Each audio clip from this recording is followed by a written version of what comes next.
దేవుని ప్రియులకు శుభములు. ఈ దినమందు దేవుని వాక్యాన్ని చదువుకుందాము. సామెతలు 28వ అధ్యాయము 14వ వాక్యాన్ని చదువుకున్నప్పుడు, నిత్యము భయము కలిగి ప్రవర్తించువాడు ధన్యుడు. ప్రియ దేవుని బిడ్డలారా, మనం ఎప్పుడైతే యేసుక్రీస్తు రక్తం చేత కడగబడి ఆయన సొత్తుగా మార్చబడి ఉన్నామో, ఆ నాటి నుండి మనము దేవుని భయము కలిగి ప్రవర్తించాలి.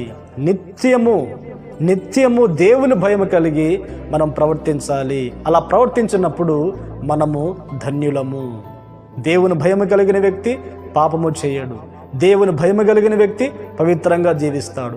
దేవుని భయము కలిగిన వ్యక్తి దేవుని ఆజ్ఞల మార్గంలో నడిపించబడతాడు. దేవుని భయము కలిగిన వ్యక్తి తోటి వారిని సన్మానిస్తాడు. దేవుని భయము కలిగిన వ్యక్తి దేవుని ప్రేమ కలిగి నడిపించబడతాడు. దేవుని భయము కలిగిన వ్యక్తి ఈ లోకములో పరదేశిగా జీవిస్తాడు.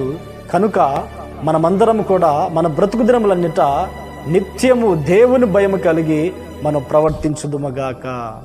ఆమేన్, ఆమేన్.